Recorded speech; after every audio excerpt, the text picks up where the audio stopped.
morning. Is this it's okay? Right. So yeah, I want to talk about mobile. Marco in his opening keynote actually already talked about iPads and iPhones, and that to me is kind of a symptom of how hot it is to be talking about mobile. Everybody's doing something with mobile these days. And I recently started a company about 4 months ago. It's called Egeniq, and we're dealing with mobile technology. And I come from a PHP background. I've been doing PHP for about 12 years now. And now that we're moving into mobile, we're also doing things like iPhone apps, etc. But PHP is still a very important role. And today I'd like to talk about PHP's role in the mobile ecosystem. So, if you'd like to follow me on Twitter, if you have questions, we'll do a Q&A at the end, but you can also find me on Twitter or find me around here. My involvement with PHP goes back 12 years, as I said. I've used it as a developer. I was the CTO at a company that does a lot with PHP development. I'm in the PHP Zend certification advisory board. I really love PHP. I mean, when I started doing PHP about 12 years ago, I came from a C++ background, and it was like, I couldn't understand why everybody wasn't using PHP, because it was so much easier than all these other languages. And that has stuck around, so I'm still doing a lot of PHP there. But before I start with PHP's role in the mobile ecosystem, let's first think for a minute about what it means when we speak about mobile. Mobile is not just about phones. When I talk to somebody and I say, I have a mobile company, then they say, oh, then you must develop apps. But it's so much more than that. It's the fact that the web is increasingly mobile. It's the fact that we have access to information from anywhere, anytime, and that's the whole power of the mobile movement. And that's kind of revolutionary. I mean, in the past, we used to have phones that were connected to a wall with a wall socket, and there was like one place in the house where we could use the phone. And the interesting thing is that internet has been like that for quite a number of years. The only place you were able to do internet was at your desktop, for example. And then, of course, we got laptops, etc. But now we've got internet on the go. We've got access to the internet from everywhere. And the fact that it's not just about phones is illustrated by this picture, which I came across. This is a Wi-Fi certification from a refrigerator. So actually, there are refrigerators now that have an internet connection.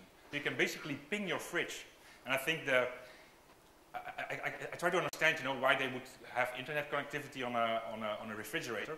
But there's this eternal dilemma that, if you close your fridge, you're never really sure if the light goes off. Now you can basically telnet to your fridge or SSH into your fridge and see if the light's on. So that's an example of how more and more devices are basically becoming connected and are able to do stuff with internet. Another way to look at that is that we're moving from the web, we've always been called web developers because we're doing stuff with web, to more the internet in general. It's no longer just about the web, it's basically about information on the internet. That's another way to look at it. So if we do internet on the go, then there's a number of usage characteristics that we can take into account. One thing that we have to realize is that people that are on the go and that are using a mobile website have a much shorter attention span. For example, if I'm waiting for the bus, I don't have the time to read like really long articles. I want short bits of news, for example. The other things like typing is really annoying. Even though phones have become smarter and smarter, it's still annoying to type long stories on a device. So we have to take into account that typing is something that people will not want to do as much. What I also like about mobile is that it gives you context awareness. The phone knows where you are, it knows the time of date, it even knows the direction you're holding it. So we can get a lot more contextual information. For example, like I always wonder, like in IKEA, they have these really nice brochures that tell you, where all the products are located. And what I would really like to see is, for example, an IKEA app that would really help me when I'm in the store to basically direct me around and say, hey, if you want to buy this particular cupboard, it's located over there. And context awareness, being able to know where your users are, gives you a lot of opportunities to do really interesting things. What's also nice is that the phone has become one of the 3 pocket essentials. How many of you carry a phone right now? And it's almost everybody, I guess. And the interesting thing is that especially men, when they leave the house, there's this ritual that we always do. When we go out of the door, we basically do this. Phone, keys, and our purse. Those are the 3 things that we have to have. And the phone has become one of those devices that we feel empty if we don't have it. You know, if you leave the house without your phone, something feels weird and you're unconnected all day. And that means that we have a usage characteristic of something that we know that the user always has with them. So if we're able to reach to a user through a mobile website, for example, we're pretty much sure that we're much closer to the user because he will always have access to it. On the other hand, there's another form of mobile computing that's kind of the opposite. You know, a phone is on the go, short attention span, but with iPads and tablets, we're seeing a different form of computer usage. Instead of sitting behind our desk, we're now lazily lying on the couch and reading today's news, for example. So this is another form of mobile, but it's a different form of mobile. And what we see here is a lot of things like convergence. For example, having a TV show on TV, like basically as the background, and then interacting with the TV show from your iPad. And we basically see that's a different usage pattern, but it's also mobile. It's the fact that we have access to information right from our couch. So if we look at technologies that play a role in the mobile ecosystem, then Objective-C is a large one. That's the language that's used for applications that run on the iPhone and all the other Apple devices. Java's quite big. Android is Java-based. BlackBerry uses Java. And you can even write Java for Symbian Nokia phones. HTML5 is, of course, an important technology because the mobile web, that's HTML5 in our browsers.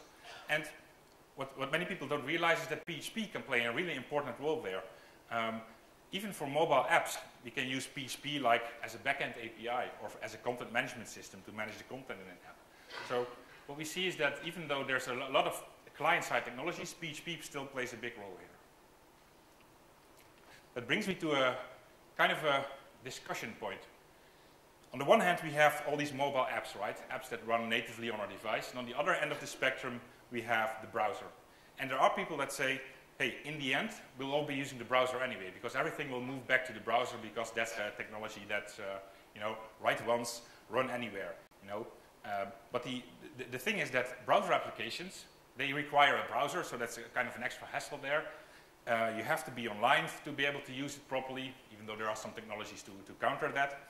And what I specifically see in browser applications is that they're usually page-based. You know, applications in the browser are typically pages, and you go back and forth between pages. So it's very much a page-based model that's used there. Native apps, on the other hand, are much easier to be able to use offline because they are installed on your phone, they have data on the device. What's also nice about apps is that they have kind of like the native device experience. And what I mean with that is that you can more easily use the features that a device offers, like the touch screen, like the camera, like motion sensors. It's all easier to use if you have a native app.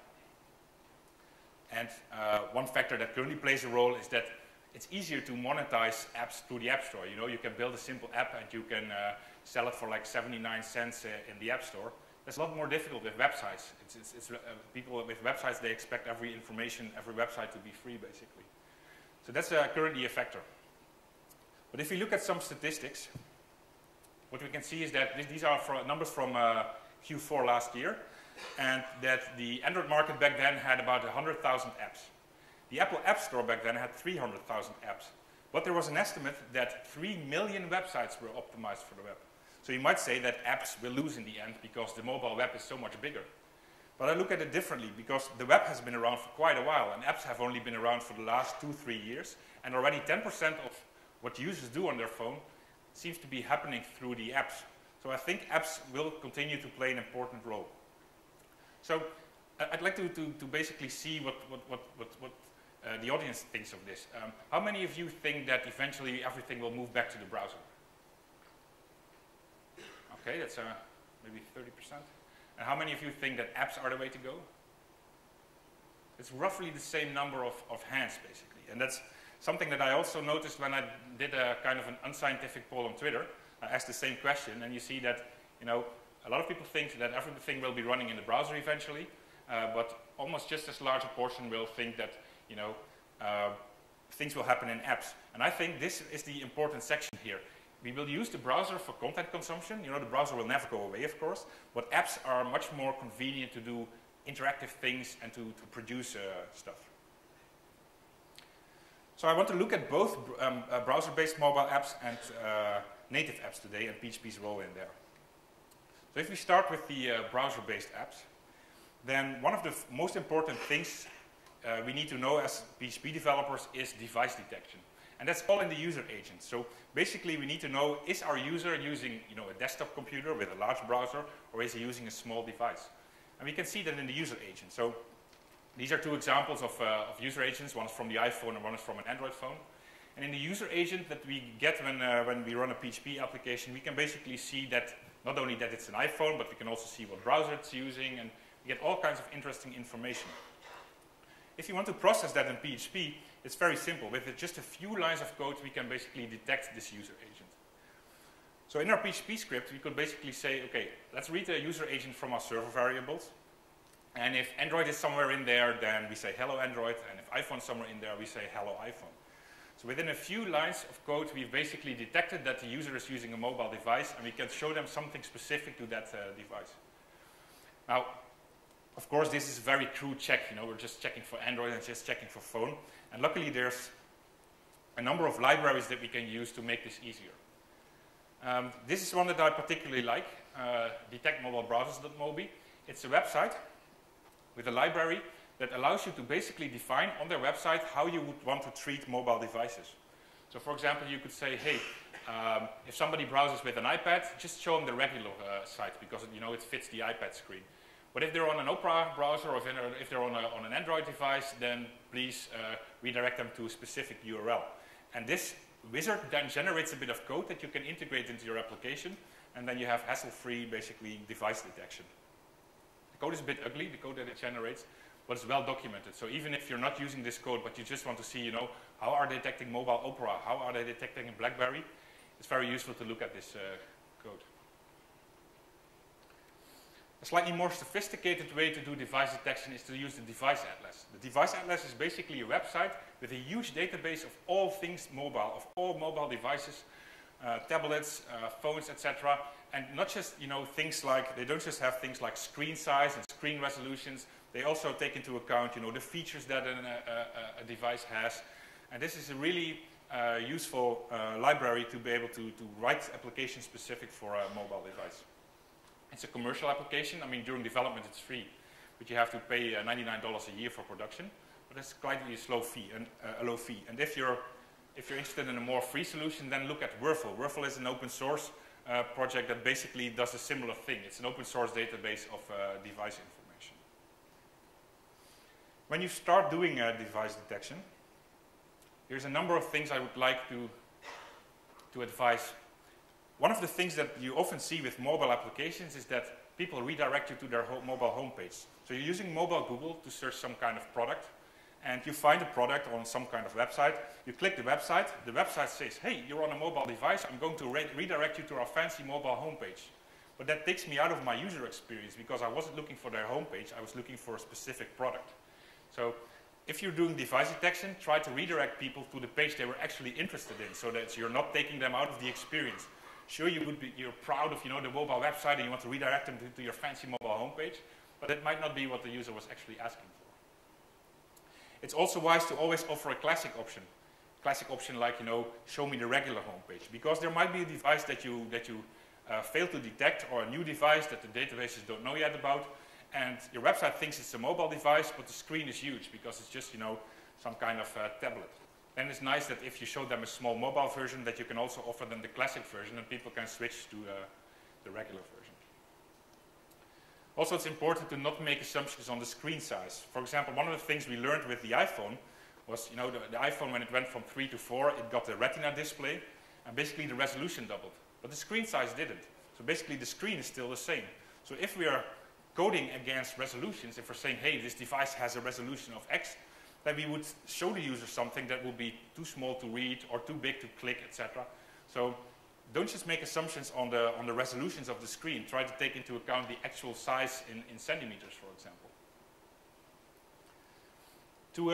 To illustrate the device detection, I created a small Zend framework example. The interesting thing is that Zend framework, it uses view scripts, for the layout of actions. And it uses a layout script to define the overall look and feel of a website. And it uses a bootstrapper to actually set everything up. And that's something that we can easily hook into when we want to do mobile detection. I'm using Zend Framework here as an example, and many of you might use different frameworks. In most frameworks it will work similarly, but I just use Zend Framework because it's an easy example. So if we have a look at my browser, this is the default Zend Framework application. If you install Zend Framework from scratch, then basically it comes with this test page to see if it's working. So what I basically did was create a mobile version, which I'm going to show you. If I browse the same application with my mobile device, I'm getting the mobile version. And of course, this is way too small to read for you, so I could be showing you anything. But luckily, we have a thing called a simulator. So I can basically show you that we now have a mobile version. Now, there's a number of things that I did here. One of the things was, take into account that the screen is slightly smaller so that, the screen should be less wide. But there's other things as well. I changed the text slightly so that we know that we're in the mobile application. But also one thing to notice is that, for example, we have links here with a pipe in between them. And over here, we show them as a list. And that's to stress the importance that it's not just about layouts. You also have to carefully consider your content, because on a mobile device, just making things smaller might not be useful. It might be more useful to present stuff in a slightly different way. And you can do that easily. Here's my Zend Framework application. If you're familiar with Zend Framework, you'll recognize the default setup here with layouts and stuff. What I basically did is create two separate layouts. I created the overall layout for the regular homepage, and I created the mobile version, which basically uses a separate style sheet here, and it has some different text over here.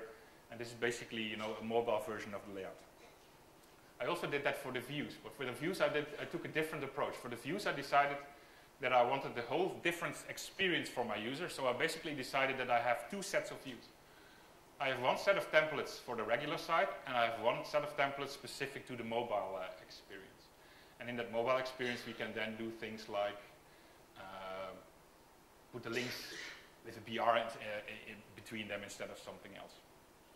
Now, once we set this up, it's very easy to actually get to make that switch.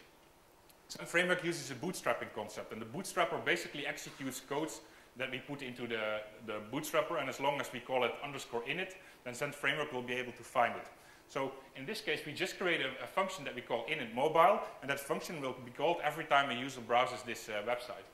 And here we just basically call a very simple function, and I've used the very crude detection again.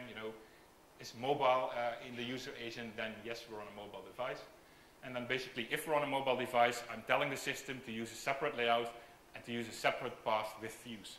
Now, this works similarly in many frameworks, but this helps us to basically reuse stuff like controllers. So the application logic we only write once, but you can create a different user experience by having different templates for the mobile website.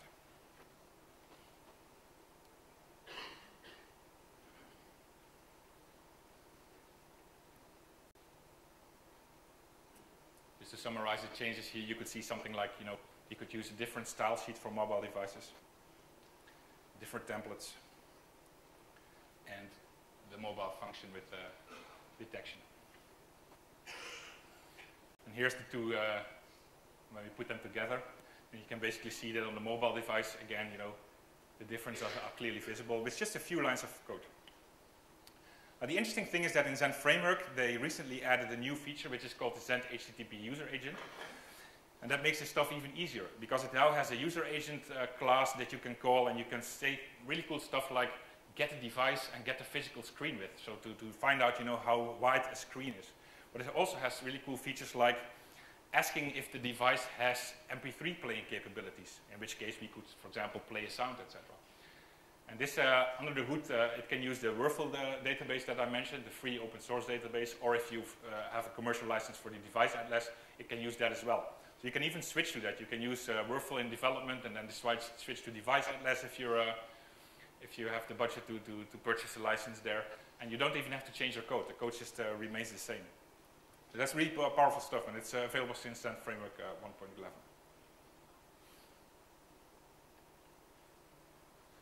when we discuss the UI for mobile devices, then there's a number of very simple things that we need to take into account.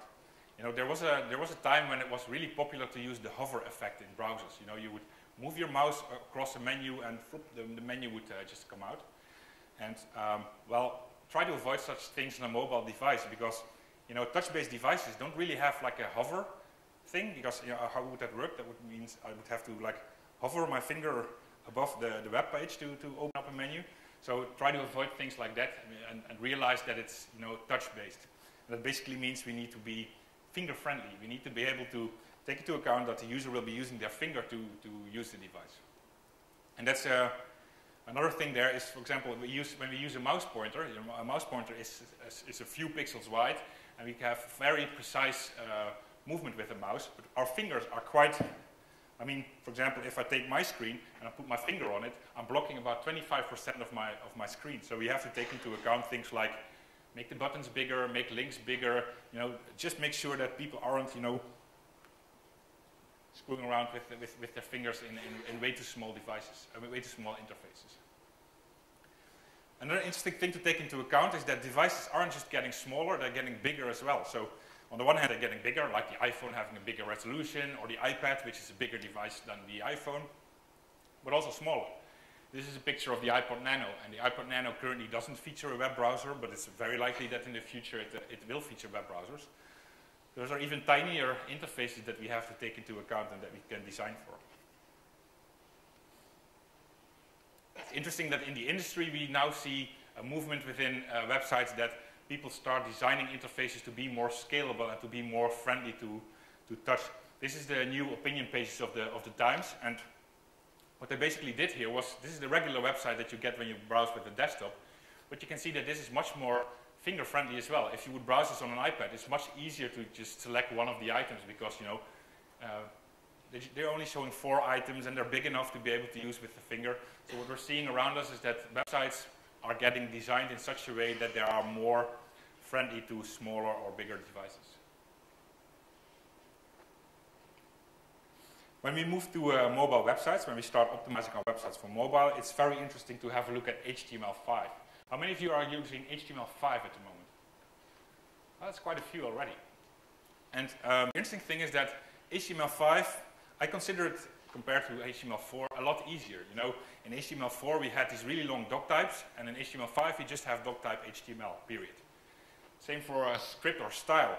I always found it funny that, you know, if you wanted to implement a style sheet, you had to say style and then type is text CSS. Well, in the 12 years I've been working with PHP, I've never used anything else than type is text CSS there. So luckily in HTML5 they said, okay, let's agree that nobody ever uses anything other than that, and let's make that the default. So you can just put style there without anything else.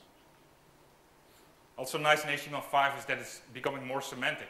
So, you know, HTML4 sites are usually big piles of diffs, you know, diff for this, diff for that.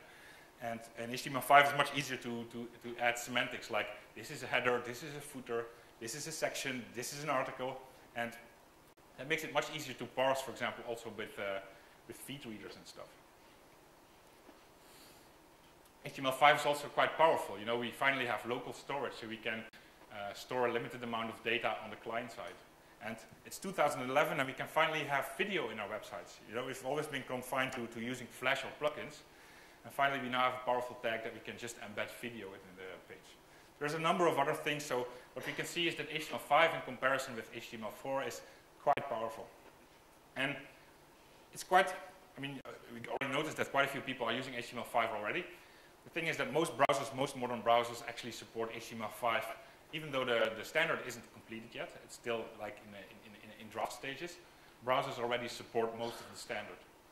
All of the popular browsers, even IE, which is, you know, known in the past for not adhering to standards so much, has quite a good implementation of the HTML5 standard.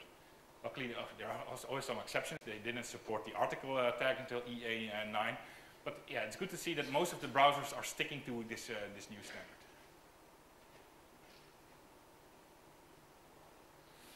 A few more things to consider.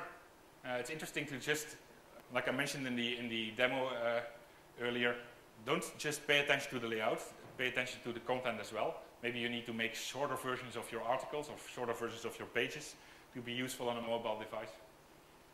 And I'd like to stress that it's important to think in terms like scenario-based content management. So we're not just, building a content management system for text that should be consumed on the web.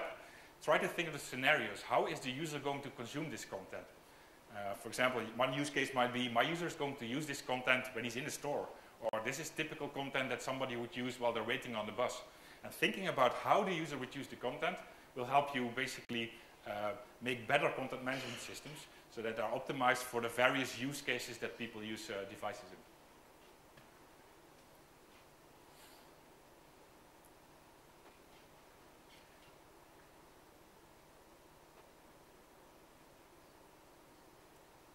It's interesting that since the web has gone mobile, a number of frameworks have come out that make development of mobile websites easier. And JQ Touch is one of them. There are more, but I'm just showing this one as an example. JQ Touch. I think I can give a short demonstration of that. JQ Touch is basically a jQuery plugin that builds an app, actually builds an HTML site that looks like a device application. And of course my connection doesn't work when I need it. But maybe I can show it later. Otherwise I'll just show.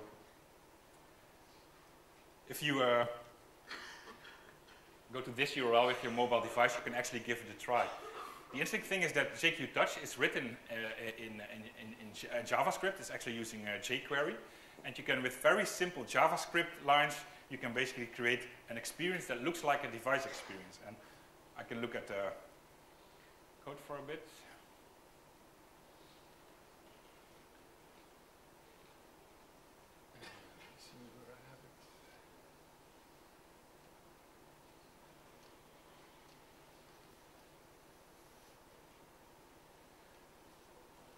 This is just an example of how, with very simple JavaScript calls, you can do things like creating swipes, swipes with a finger on the iPhone. You can implement them very easily in JavaScript, and the JQ Touch framework basically takes care of converting that to something that has an actual touch experience. So if you're writing applications, web applications, but you want them to look like, a device experience, if you want to give people the idea that they are actually using the device, then JQ Touch is a very interesting framework to look at.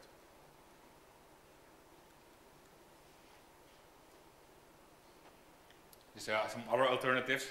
JQ Touch was built on top of jQuery. jQuery itself has now jQuery Mobile, which is also quite an interesting framework.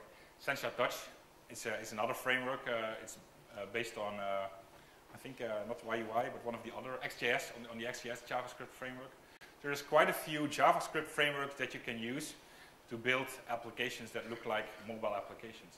And the interesting thing is that basically, based on the PHP skills that you already have to build, all kinds of existing websites, with a bit of new HTML knowledge and a set of tools, it's very easy to create mobile websites. There's basically no reason why you shouldn't start making your websites available on mobile right from the start. In your next project, try to consider that your users may not be just using a desktop device, but they may be browsing your website on a mobile device. So you might just as well take that into account, because it's not that hard and it's actually very easy to do. All right, let's look at the other end of the spectrum, the native applications. Native applications are not written in PHP. They are written in the language that belongs to the device, and they run natively on the device. So what's PHP's role there? What we mostly see is that PHP is very powerful to use in the APIs that are powering those applications. But the applications need data, right? The applications connect to the internet, retrieve data from somewhere. And whether it's an iPhone app or a BlackBerry app, they all need data. And PHP is a very powerful tool to be able to write APIs that create that data. Now, of course, we've been writing APIs for years in PHP, but there is a number of things that might be interesting to look at when you optimize an API for mobile consumption. You need to optimize the content. There are some scalability concerns, security. I'll dive into each of these with a separate slide. One thing is to consider the content that we're serving through the APIs. For example, devices like the iPhone are quite powerful if you compare them to older generations of phones. But if you compare them to a desktop, then they're actually quite limited. They have very few amounts of memory. The CPU is very, very weak, essentially. So there's a number of things we can do to take into account the fact that it's quite limited technology still. One of those things might be to consider, if you're currently using your APIs and you're spitting out large volumes of XML data, to convert it to a more mobile-friendly format, such as JSON. JSON is lighter, JSON is easier to parse, it's easier to compress, it's easier to parse on the fly. So consider JSON if your API is going to be used on mobile devices. There's other things you can do. For example, if you have a really high volume API and you need to process a lot of data, there's even some things like a binary plist format specific to the iPhone, which is a highly optimized binary format for exchanging data that you could use. It's also useful to compress the data in your APIs. Sometimes it's just a matter of enabling HTTP compression in your Apache configuration, and then you're already sending like 60% less data over the wire. And that's important because, if your user is using Wi-Fi, it's generally not a problem. But many users are using 3G or Edge or other connections, and some users have limited plans, like they can only have a certain amount of data transfer each month. So if you can compress data, if we can make sure that we're not sending useless data to the device, then we'll be helpful to those users. Also, it's important to keep the responses small. Like if you're retrieving like product information, only retrieve relevant product information and not the entire product database. Might be saying, okay, let's just synchronize the whole product database to our iPhone so we have access to it. Might not be the best idea if connection speed is an issue. But on the other hand, try to make them not too small either. There's a significant amount of routing overhead when it comes to mobile connections. If I use an application and the application calls an API, like api.phpconference.co.uk or something, then what basically happens is that the network, even if I'm on 3G or on one of the other networks, they need to route that data. They need to know where your phone is. There's cell towers involved, and there's a lot of overhead in routing. So for mobile devices, it's sometimes better to keep the responses small, but not too small. Combine data if it makes sense. If you have product data and you have like a name and a description and an image, etc., try to combine those in one call instead of 3 separate API calls, because that will optimize it. Scalability is another concern. Many people that write applications hope that they're featured in the App Store, as one of the top 25 applications.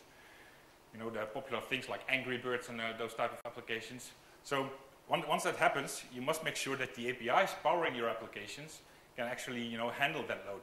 But it's important to realize that it's like an 80-20 rule. So maybe only 20% of the applications actually gets great usage and gets a lot of users and has scalability problems. 80% of the apps currently, just is on a shelf somewhere, and maybe one person a day will download it, and you'll never have scalability issues. So it's important to take into account that you cannot predict this up front. So when you're designing APIs, try to make them scalable. Take into account things like cloud computing, make things such a way that you can easily scale up if you notice that your application becomes popular, that it's easy to add machines or that it's easy to add instances so that you can scale the API based on the actual usage pattern. Another important thing that we have to take into account with API design is longevity. Typically, when we have a PHP application that uses a PHP API and something breaks, we can easily fix it. We fix the PHP application, we fix the API, and everything works. But with apps, there's a different deployment pattern, because a web application, I can easily update it, and every user will see the new updates. But with apps, we just have to wait until the application is approved in the App Store.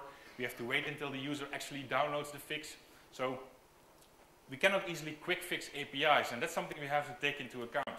So backwards compatibility is an important issue there. And what I always advise is to do things with like version URLs, so that if I create a new version of an API, I could upgrade the version number so that old applications can still use the old API, and new applications will use the new version with changed features, etc.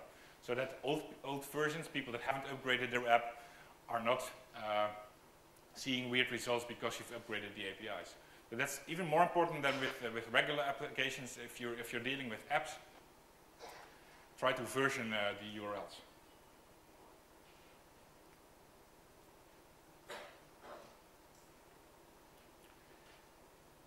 There's another issue with the longevity. I mean, how long are you going to support the APIs? We can't force people to delete their apps. If we decide we no longer want to support a website, we can take it down and we have no users anymore. But the app stays around, and you have to carefully consider, do you want the app to stay around? Do you want to be able to have people use the app even if you take down your website or your APIs? It might be useful to provide some kind of fallback. So sometimes it's useful to work with synchronized data instead of real-time data. So you synchronize the data to the app, and then even when the API is down or your API is no longer supported, people can still use the app because the data is already on the device. It's also useful to implement some kind of status check, like, you know, if you're planning to take down the APIs, it's very useful if the app can actually check for availability, you know, instead of throwing up errors because the API is unreachable. Just have a small call that basically says, hey, is the API online? If so, I use the API to call. If not, then I'm just going to reuse the data that I already have on the device. That's another thing that's interesting in API design. API security is also an interesting topic. A very easy way to secure APIs, of course, is to use something like SSL, so that all our API calls are funneled over HTTPS. The interesting thing, though, is that if we do that in an iPhone application, then we suddenly have to get approval from the US government. And the reason is that the App Store is located in the US. So even if you make an application that you serve to, for example, the users in Germany, and the app is German, and you're serving it only to the German population, you still have to get approval from the US government because you're using encryption technology in an application that gets exported from the US. So, and that basically adds 30 days of time it takes to get your application approved through the App Store process. So that's kind of a trade-off. You know, you can secure everything, but then you need to take into account that there's some extra hassle involved because the US government doesn't want us to encrypt our data. Actually, they usually approve their request, so that's not a problem, but it does take a bit of extra time. OAuth is a popular mechanism to secure APIs. You know, like Twitter uses OAuth, but OAuth is very much browser-focused, and it's quite difficult to use. If you have an API and you need to do user authentication, but you don't want to force it to the browser, have a look at XAuth. If you Google for XAuth, you'll find an alternative to OAuth that's more app-friendly than OAuth is.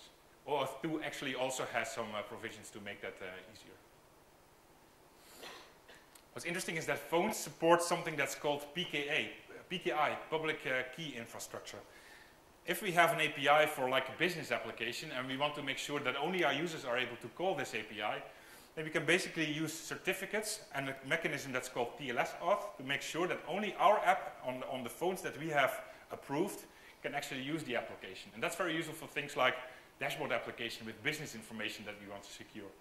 So in that way, the API is not open to anybody else, but just to phones that have a certain client certificate on the phone.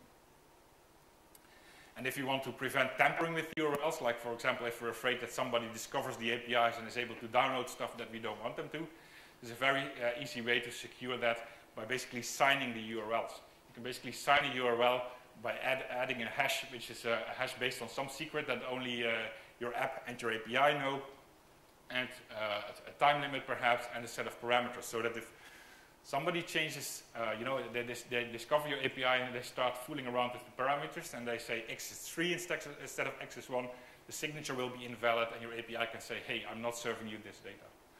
So these are a number of things you can take into account if you want to secure the API and try to avoid abuse of it.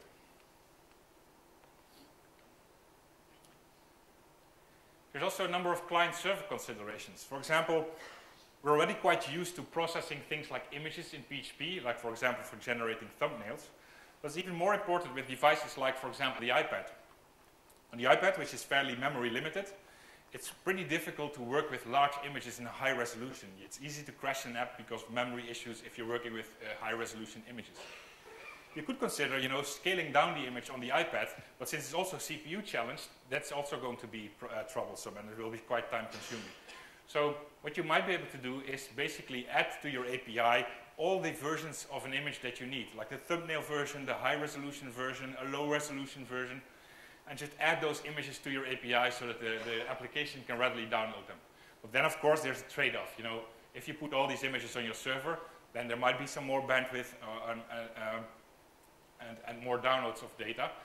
So you have to carefully trade off there. You have to actually look at the user's pattern and look at, hey, my user is going to use this over 3G, so I cannot serve him all these images. Or my user is always on Wi-Fi, so it's easy to just serve up the images from the APIs.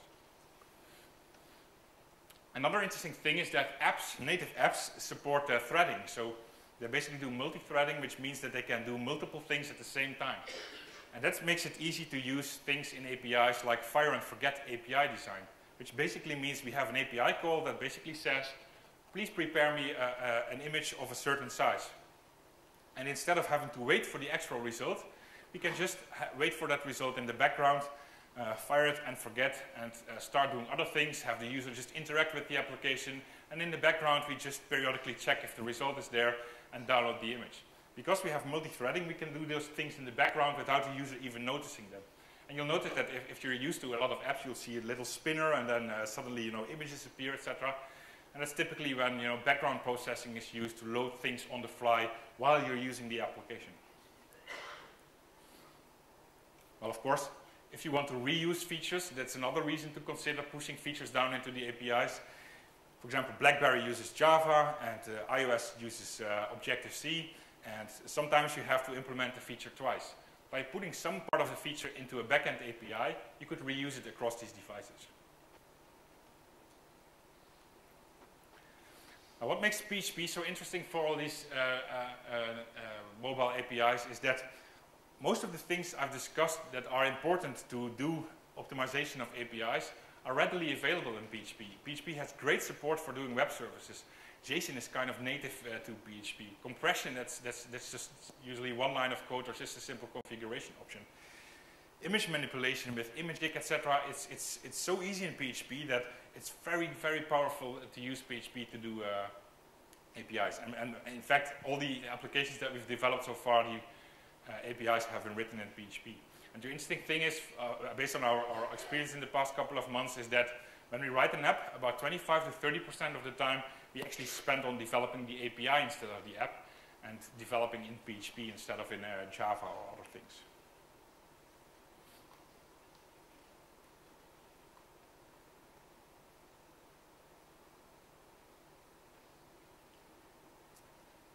One interesting topic is that it's possible to to have the best of both worlds. To have something that's both an app and HTML5. And there's a number of frameworks out there that we can use to build native applications using web technology. IP Faces is one. It runs on your server and it serves up, PHP scripts, etc. But it has a framework that converts that basically to a native application. So you have a native application on the device, but actually the screens are not natively generated. They're generated by PHP on the server. It's also possible to create applications in HTML5 and have that code on the device itself. Products like Titanium by Appcelerator or PhoneGap. PhoneGap is basically, it bridges the gap between the phone and the browser. So you have your browser-based application, and PhoneGap then makes available things like the camera, the motion sensors, etc. in a JavaScript API to your web applications. So using these tools, you can basically write in familiar web technology and end up with a natively compiled application on the device. I'm not really a big fan of these things. One of the problems that they have is that you write it once in the web technology and then it gets converted automatically to an iPhone app and to a BlackBerry app, etc. The problem is it feels a lot like instant coffee. It's very easy if you need to serve coffee to a large number of people to serve them instant coffee, and you usually get away with it. But it's just not the best experience. It's not freshly grinded coffee, and that's the same with these generated applications. They do the job, and sometimes they are the best tool for the job, and they are suitable for a project. But if you want a true native device experience, if you want to build an application that works exactly the way people use an application on a particular platform, I would still go for the actual native experience. One thing that you'll always hear these cross-compilers say is that you'll have an iPhone version that looks just like the Android version. And that's one of the mistakes, because a user has either an Android phone or an iPhone phone, and if I'm an Android user, I don't care what the iPhone experience looks like.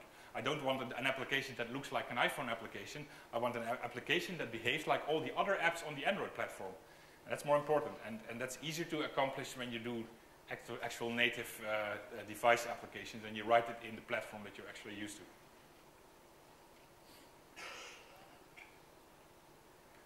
Before we go to Q&A, I've got a number of slides with a number of topics that are kind of separate things that I wanted to show.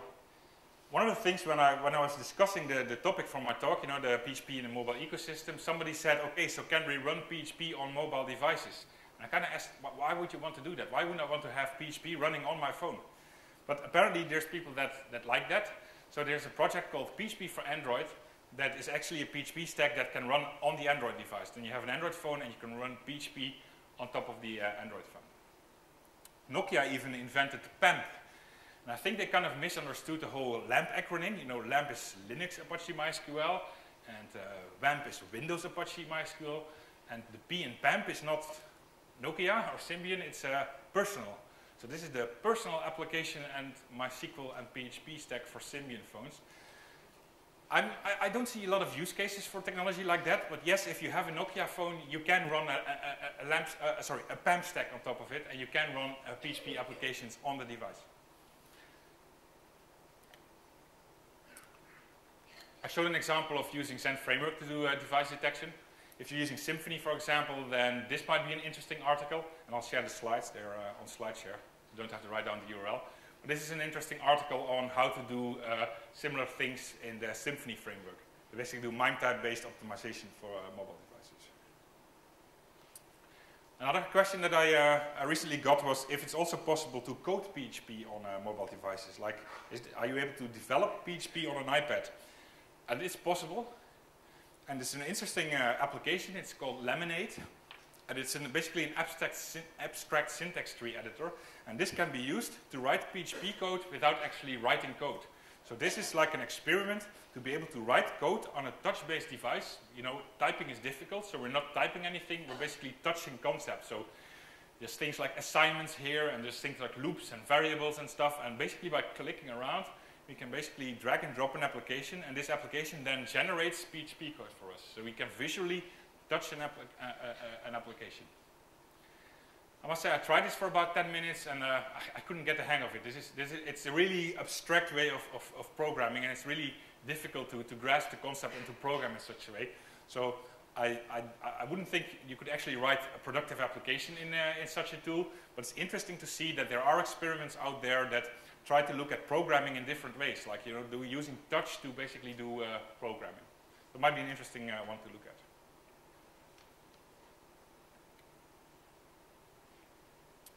Finally, a few resources. I occasionally write a blog post on our company blog about PHP-related topics and mobile-related topics.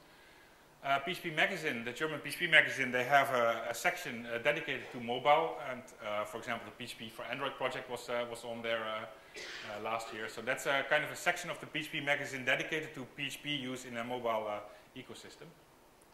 And if you want to make the move to develop iPhone applications, for example, but you're currently a PHP developer, then this is a really interesting series. This is just a link to the first one, but this is an interesting series that looks at iPhone Objective-C development through the eyes of a PHP developer. So it takes concepts that we are familiar with from PHP, and then explains how these same concepts are done in Objective-C. This first part is kind of more generic overview, and they also have really specific things like how memory management is done in PHP versus on the iPhone device. And that can be, if you want like a starting point to get into the actual native app development, this is a really interesting series. So I try to give like a picture of, you know, how PHP plays a role in a mobile ecosystem. We've got about 10 minutes left for questions and answers. If afterwards you want to ask a question, just, you know, find me, I'm around, or just drop me an email or follow me on Twitter. And please leave some feedback on Joint In. Joint In is a website where you can rate and comment on conference presentations, and I always like to improve the talk based on the feedback I get there. So if you want to leave some feedback, please use that URL. Okay, does anybody have any questions?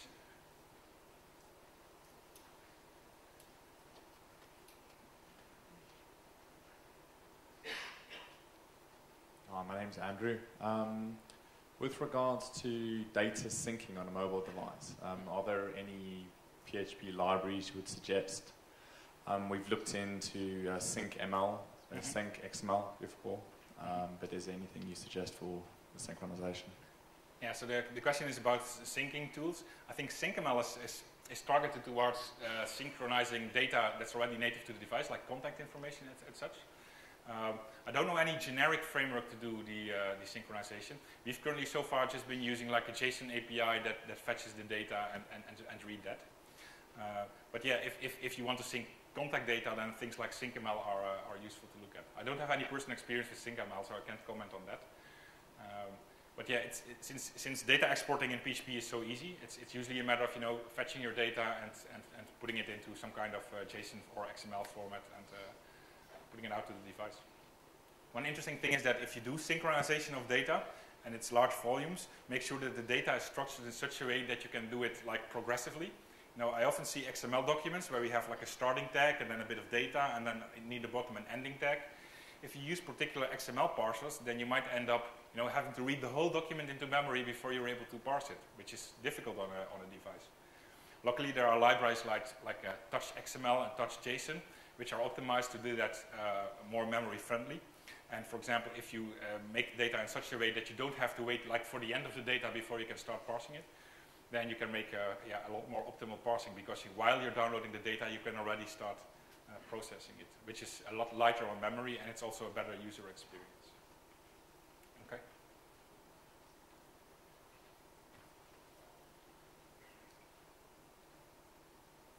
Have you had any experience with using local storage on HTML5 on mobile? Using, sorry? Local storage. Well, we've used it to store something like user settings, etc. I don't have any experience with large volumes of data. I think it's also limited to like a few megabytes of data. But no, I don't have any experience that I say, hey, you should use it or you shouldn't use it. One of my major concerns is that if I'm writing an application in HTML technology and using things like the device storage in HTML, I always feel like I'm trying to force an application into this page-based HTML model. And yes, I can do storage, and yes, I can do certain tricks to do things that I'm used to in an application. But it still feels like I'm trying to force something down an HTML route, even though it can be easily done natively. So that's kind of the thing I feel when I use technology like that. But I do think it's very useful to store like things like profile data, or also maybe to cache certain amounts of data as well. Yeah, that's what I was looking for. Whether how do you go about caching certain like reusable bits of data? Mm-hmm. Okay.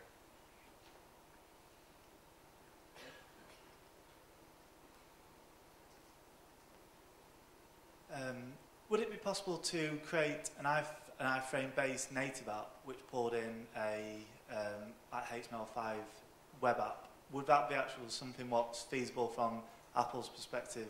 Can you actually do something like that, or? Yeah, it's actually some of these frameworks actually do something that's very similar to that.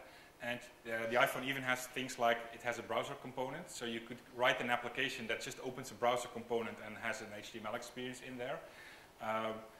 There are some concerns, like for example, Apple reviews your application, and if your application is just like an empty shell, it might get rejected for being just an empty shell.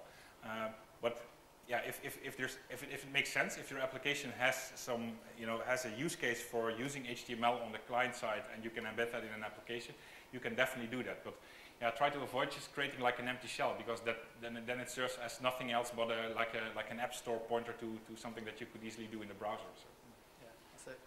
But yeah, if you want to go down that route, look at one of these frameworks like PhoneGap or Appcelerator, because those are basically targeted around doing something similar, writing it in HTML and then having a native device experience. Thank you very much. Over here. One second. Hi there. I was just wondering if you're developing on a PC for a mobile app, what tools do you use to emulate the mobile phones? Yeah, I'm a Mac user. I use Xcode to do the native development stuff, and with Xcode you also get this simulator. And the simulator also comes with a browser, so I use this simulator when I want to test a mobile version of the website. Android also has an emulator that you can use. Older versions of the Android emulator didn't allow you to use the browser to connect to outside websites. But with the latest version of Android you can. So if you install the Android development SDK, even if you're not doing native applications, you can use the emulator to just browse mobile websites. Other useful tools are, for example, there are Firefox plugins to change the user agent. So if you use something like Wurfel to detect the user agent of a certain device, just put that user agent into your Firefox plugin and make your Firefox behave as if it were a mobile device. And that is helpful if you want to test without having to actually have a device. It's, of course, a lot more fun to be able to tell your boss that you need like 10 different Android devices because you need to test on all these devices. So yeah, if that's what you like, then my advice would be, yeah, you need devices to actually do the testing. But it's probably more economic to use the simulators or to basically use tricks like the user agent to fool the server into thinking it's a mobile browser.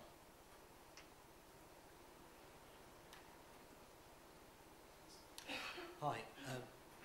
Hello? Hi. You did the object detection in PHP earlier. What's your view on using something like PHP to detect the user agent to get device information compared to something like media queries and CSS3, or potentially something like a JavaScript library like Modernizer? Yeah, it kind of, so the question is about you know, using PHP to detect the device versus CSS, which can do it in a certain extent as well. I think you should always have a look at, you know, what is it that you're trying to achieve.